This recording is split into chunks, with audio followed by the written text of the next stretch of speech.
Para saudara dan saudari yang Tuhan cintai, selamat pagi dan selamat bertemu lagi dalam Renungan Harian edisi hari Sabtu tanggal 13 Februari 2021. Mengawali hari yang baru ini, kita hendak mendengar dan merenungkan sabda Tuhan.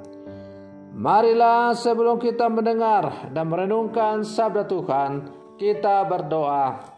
Dalam nama Bapa dan Putra dan Roh Kudus. Amin. Allah Bapa yang Maha Rahim, orang lemah dan berdosa mendapat janji akan menerima pengampunan dan kesehatan berkat Yesus dan baru. Semoga kami tetap rendah hati karena ingat bahwa hanya kesetiaan-Mu lah yang sanggup melestarikan hidup kami. Bersabdalah ya Tuhan, kami siap untuk mendengarkan. Semoga sabda-Mu yang hendak kami dengar dan kami renungkan ini sungguh semakin menjiwai seluruh kehidupan kami. Terpujilah Engkau Bapa, Putra dan Roh Kudus, kini dan sepanjang segala masa. Amin. Para saudara dan saudari yang Tuhan cintai, sabda Tuhan yang hendak kita dengar dan kita renungkan untuk mengawali hari yang baru ini diambil dari Injil Markus pasal 8 ayat 1 sampai 10. Tuhan sertamu. Inilah Injil Tuhan kita Yesus Kristus menurut Santo Markus. Sekali peristiwa, sejumlah besar orang mengikuti Yesus. Karena mereka tidak mempunyai makanan, Yesus memanggil murid-muridnya dan berkata, "Hatiku tergerak oleh belas kasihan kepada orang banyak ini. Sudah 3 hari mereka mengikuti aku dan mereka tidak mempunyai makanan. Jika mereka kusuruh pulang ke rumahnya dengan lapar, mereka akan rebah di jalan, sebab ada yang datang dari jauh." Murid-muridnya menjawab, "Bagaimana di tempat yang sunyi ini orang dapat memberi mereka roti sampai kenyang?" Yesus bertanya kepada mereka, "Berapa roti yang ada padamu?" Jawab mereka, 7. Lalu Yesus menyuruh orang banyak itu duduk di tanah. Sesudah itu Yesus mengambil ke-7 roti itu, mengucap syukur, lalu memecah-mecahkannya dan memberikannya kepada murid-muridnya untuk dibagi-bagikan. Dan mereka membagikannya kepada orang banyak. Mereka mempunyai juga beberapa ikan. Sesudah mengucap berkat atasnya, Yesus menyuruh supaya ikan itu juga dibagi-bagikan. Dan mereka makan sampai kenyang. Kemudian orang mengumpulkan potongan-potongan roti yang sisa sebanyak 7 bakul. Mereka itu ada kira-kira 4.000 orang.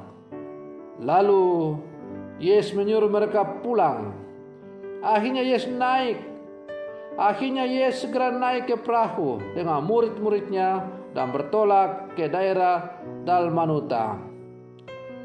Demikianlah Injil Tuhan. Para saudara dan saudari yang Tuhan cintai, manusia memerlukan makanan untuk bertahan hidup.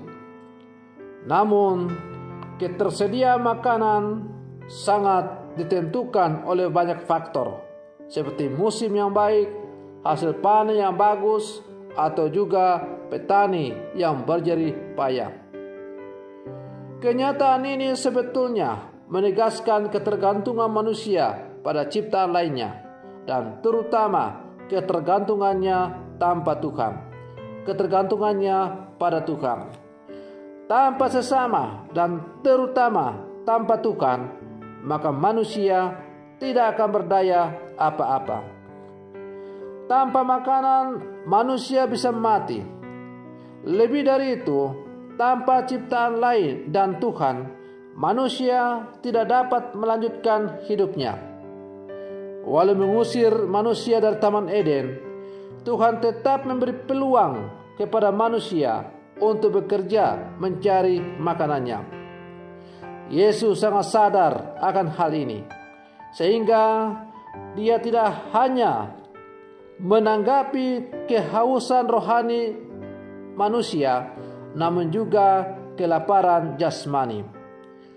Para saudara dan saudari yang Tuhan cintai, gereja sebagai tanda kehadiran Kristus di dunia harus memperlihatkan kepedulian pada kebutuhan manusia. Yesus tidak menyerahkan urusan makanan ke tangan pasar, di mana di sana iklim persaingan amat kuat. Yesus justru menekankan dimensi solidaritas, di mana setiap orang harus saling berbagi satu sama lain. Seperti digambarkan dalam bacaan Injil tadi, Yesus menyuruh para murid untuk berbagi apa yang mereka miliki. Karena kerelaan untuk berbagi itulah, maka akhirnya ada begitu banyak orang bisa terselamatkan. Kurang lebih 4.000 orang laki-laki, tidak termasuk perempuan dan anak-anak. Para saudara dan saudari yang Tuhan cintai, dengan semangat solidaritas, tidak akan ada pihak yang menjadi kenyang saat yang lain kelaparan. Dengan semangat solidaritas, semua orang akan sama-sama menikmati betapa baiknya anugerah Tuhan melalui makanan. Para saudara dan saudari yang Tuhan cintai, seandainya para murid tadi tidak rela untuk berbagi, maka sudah bisa bayangkan betapa dahsyatnya kelaparan yang akan menimpa ribuan orang yang kelaparan hanya demi untuk mencari Yesus. Karena itu Yesus tidak ingin manusia itu binasa, maka ia meminta supaya para murid berbagi apa yang mereka miliki. Para saudara dan saudari yang Tuhan cintai, sebagai murid-murid Yesus yang hidup zaman sekarang, kita pun diajak agar dalam seluruh kehidupan kita saling berbagi dengan sesama kita yang membutuhkan.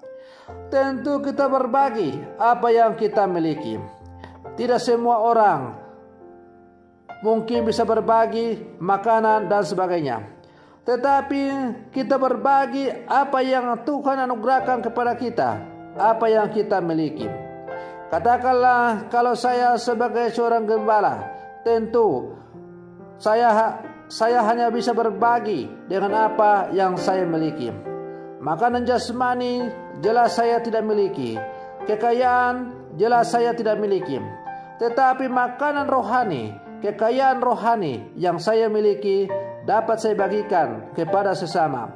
Sehingga makanan rohani itulah yang dalam tugas dan panggilan saya bagikan kepada orang percaya, kepada umat beriman, sehingga mereka bukan hanya kenyang jasmani yang mereka perjuangkan melalui pekerjaan mereka, tetapi mereka juga kenyang rohani melalui pelayanan gereja. Para saudara dan saudari yang Tuhan cintai, maka apa yang dilakukan oleh Yesus dalam Injil hari ini adalah sebuah perwujudan nyata dari Ekaristi yang kita rayakan setiap hari, di mana Yesus hadir di dalam diri imamnya, memecah-mecahkan roti dan membagi-bagikannya kepada semua orang.